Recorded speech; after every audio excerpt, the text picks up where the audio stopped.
Coming up on today's show, we will discuss America's role in the world and whether or not our military should be overseas. Then, we'll talk about the states and what they are proposing that could affect unionization. And finally, we'll share our feelings on the increasing gas prices. All that is coming up next.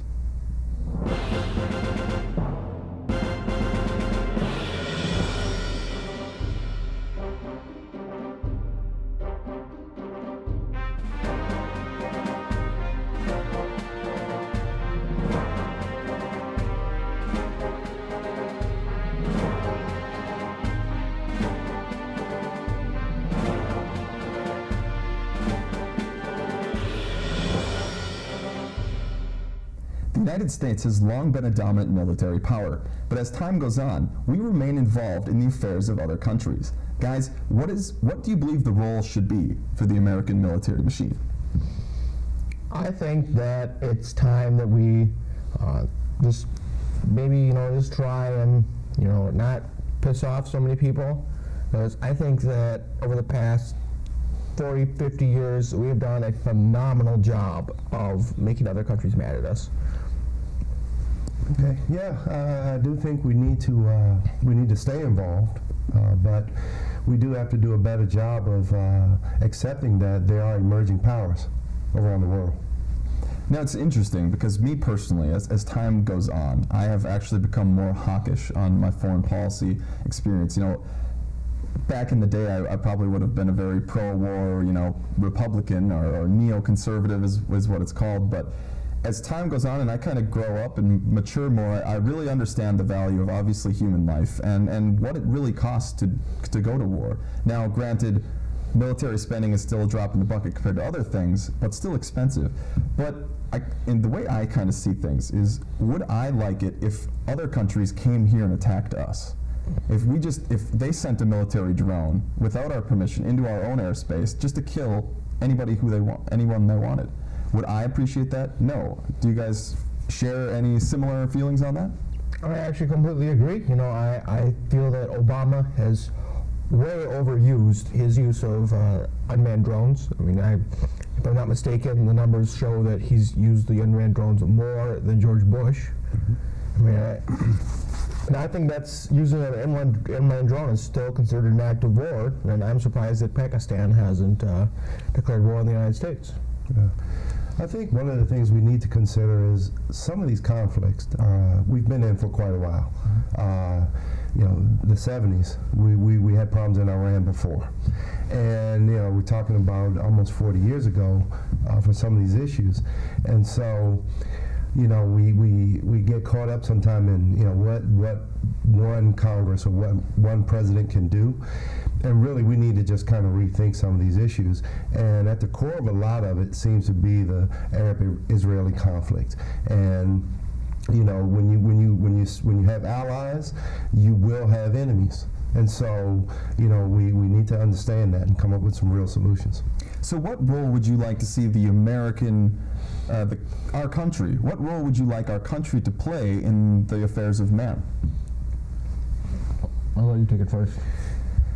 I think what I would like to see is us continue our role as peacekeepers when it's appropriate. I mean, and the reality is there's so much that goes into, we say foreign policy, but now our economic policy is tied so much to our foreign policy now.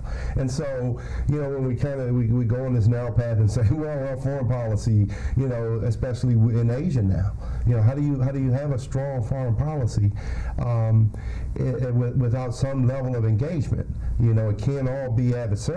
In Asia, that's the growing market right now. So, do you sacrifice the economic policy for our foreign policy abroad?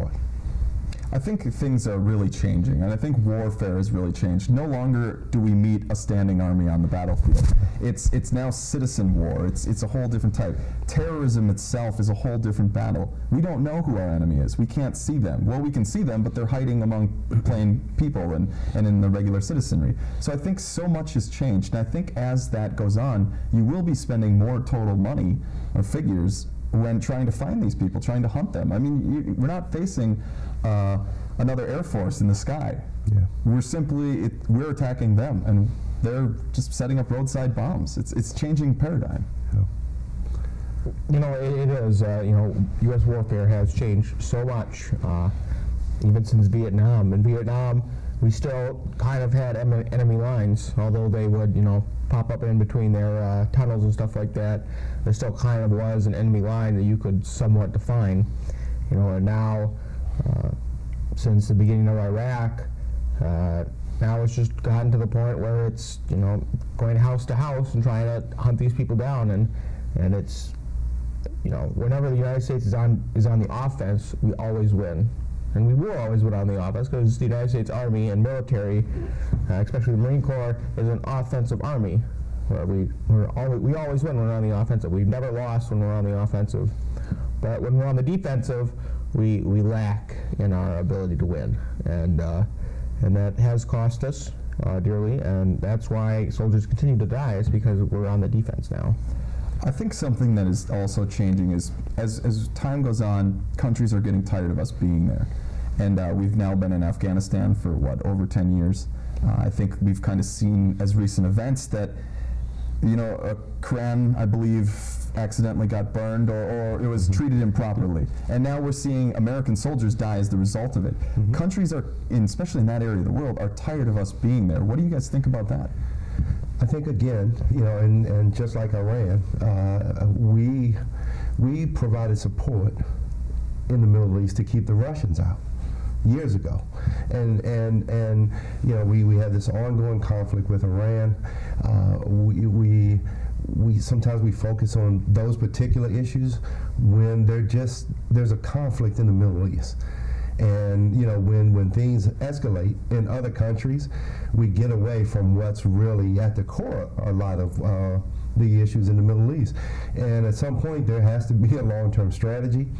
I've heard some political pundits talk about, the United States needs to take an aggressive role because Israel is too powerful for the Palestinians, and the Palestinians are too militant. And neither one can afford to give in right now and make concessions. And so at some point, the United States is going to have to mediate the process, whatever that means. No, I agree. I think, however, I think that what we just need to do is we just need to leave Afghanistan. We can tell them, hey, if you guys have another terrorist group in your country that attacks us again, we will destroy you. And just lay it out on the line. Tell us, hey, you guys attack us, we're going to destroy you. It's how we work. We have always been able to destroy another person, but we're on the offensive. With Israel, I really hate the fact that we are kind of locked in this ongoing conflict, and I don't see it ever changing because political powers, they change over time. Religious views don't change. And so the religious war will continue and continue and continue until one side destroys the other, unfortunately. Right? Yeah, war has always been a part of human nature, and sadly that's how it's going to continue. Yep. But coming up after the break, we'll talk about union politics, and you won't want to miss that.